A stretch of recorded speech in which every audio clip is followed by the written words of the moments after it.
This is part two of Preachers of LA. The review I have. The first, and I know I'm still gonna talk about the whole Dettrick and Dominique thing, knowing the 90s. That's me. The whole 90s, gospel. I was raised up on gospel, still, snuck into the secular. um. So with this whole Dettrick Haddon stuff. Oh, where else can I go that would be controversial? Because everything still remains around the pregnancy. Like everything is centered around the pregnancy. That first shot looked just like I love her name, and she looks just like Dettrick. She's a copy. The second child is a mixture of both of them. Yeah, I think she looked like both of them plus Mama Faye, like all three of them mixed together. Mama Faye. I respect her and stuff like that. So we'll see how this season here turn out, and further comment from there for Mama Joyce.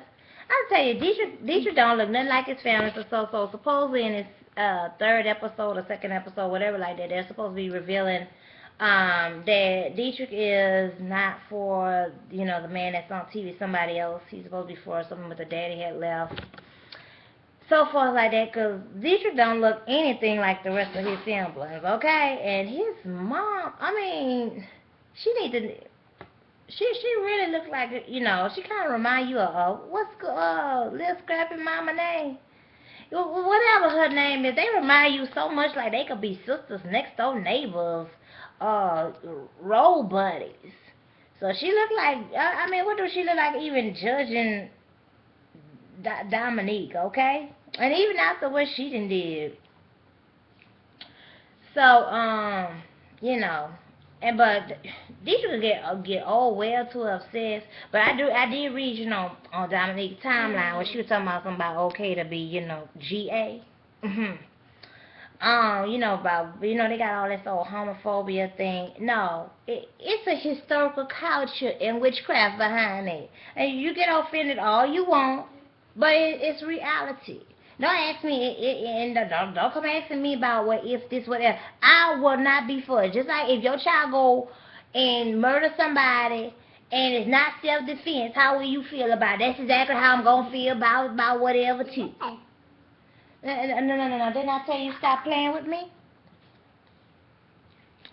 Uh, no, just not tolerated. Nah, mm-mm. Yeah, we ain't got soul that we wanna be okay with stuff, certain stuff. Okay, so this is one on the special part here. The next thing I'm gonna get to, Clarence McClendon. I remember having many parts during the season from the episodes I seen. I can't keep up with all that. I can't just stop my life all that. That's just like my time out time when I watch these reality shows, and it's only a few I watch a season. So Clarence McClendon, the only thing I recall was about, he had some sessions with his wife, and I remember something about security, somebody that was threatening to kill him and stuff like that. T.D. Jakes also had that same issue also. Um, they be preaching all these promises to people and stuff like that. Stop preaching something that you can't catch. They come out non-sufficient. They don't be, and it's so to say that the woman that he married to is supposedly, he was messing with her while, with the previous wife. Cause I remember he had a different looking wife. I know she looked like she had more color in her back when he was on TV, and I don't know if he's still on TV, and I ain't about to go there and research and find it, but I'm just letting you know what I know from my time of keeping up what I kept up with, okay? And they come, this is my info back from, whenever. Um, I know he had a darker skinned wife at the time. He was on Clarence McClendon, and she was right there by his side and stuff. They was on TV, whatever like that. So when a divorce comes, boom, like us. People that be like, wow, and you go through so much of this here. In the industry that you be like, oh wow, these people here tell you how to live your life, and they can't get their stuff straight. The Lord don't tell you before, what I'm saying, give you wisdom before you make some mistakes. So I mean, people gonna be human to stuff. They don't listen to what you say. Y'all gotta tune in on Monday for sure. State of Black Parent Blog Talk Radio. Go to the archives in the meantime. Uh, Come on, Monday at 6 p.m. Eastern Standard Time. Next person I want to cover is Ron Gipson. He had his sister on there that was on dope.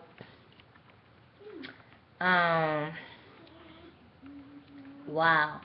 Some people are saying he was being an opportunist or whatever like that. But, you know, we do need to see that, you know, there's a social issue that needs to be addressed because, you know, if you don't cover it, then people say, well, you don't address such and such. But, you know, then be like, oh, well, you shouldn't be mentioning nothing about she died from drugs. You ain't trying to cover them when she was on drugs. So it's like, oh, do what you got to do. You know, he shows that he cared for her to be off of drugs. He says that he was in the gang out there in LA. He got all these luxurious vehicles, but he needs to have community meals at his church. That, you know, and that's something that we definitely need to encourage with our those that want to take the role of black leaders, those that come as, oh, you need to follow me kind of stuff, those that are lead lovers of their people. You got a big church like that, you got all that. You should be having community meals. At least, you know, twice a week. I know one thing, I don't want to sit through no lecture service. If you ain't got no community information, some current information, something I get applicable about, time is just too short to be hearing all those Bible scriptures and hearing what people did that I can't nowhere near me. I can't meet none of their answers, you know, none of their inheritance or nothing like that. I don't want to hear, you know, I was raised in church well in depth enough. Hearing all that old rerun, you know, extra interpreter, whatever stuff, you know. That's you know, I want to hear community news, something I can immediately apply to my life and go forth with that, something productive, not something like, you know, walk through the park. That's something I do after my business and my economical stuff is taken care of. But whoever, you know, there are people that need that spiritual, and that's a transition. Not say that's the whole stuff, but that's a transition to them, to keep them calm, to get them into go ahead on. To get them to where they need to be. So the next one, talk about the skateboard guy. He had episode, I don't, you know, if it was season 1 or whatever, but it was talked about on the Man Cave special. Now they so quick to condemn homosexuality, condemn single mothers, the struggling poor people, you know, the economically challenged. They're so quick to condemn them, but they ain't got embracing toward homosexuality. Now, I'm not saying that you should be uplifting or pre-promoting it, but after the fact, let's work toward moving forward. This is a situation, let's move forward to. Yeah, we should work on prevention. Yes, we should. But that's not the reality of life. But, you know, don't come criticizing, you know, some, you know, like as Dettrick was saying, some people stay together, and it don't make sense. You know what I'm saying? California is expensive. California is expensive. So, if you got somebody, y'all love each other, and y'all can't afford to stay separate, and you all got to take care of yourselves, you don't have the privilege of living with family or whatever like that, or, you know, staying with friends, whatever like that. Because, you know, 2 women or 2 men, I mean, you know, maybe it's a man that don't want to live like that. And, you know, let's not get obsessed with, you know, so trying to, as long as they learning to love each other, the bills are responsible being paid between them, or the agreement what it is, especially with the man, and that's economical to them, then let that be. But you get there and embrace the homosexual lifestyle. So you know what I'm saying? You saying fornication wrong. Homosexuality involves bisexuality, bestiality. Not all of them do it, but majority of them do it, which is, you know, at least the 90+%. And that is historically known. That is a witchcraft spell. So just like you criticize just like you criticize fornication, but if you want to have some about training or acceptance to homosexuality, oh, miss me with that. Miss me and miss reality with that, okay? Because you ain't fooling nobody but yourself with that.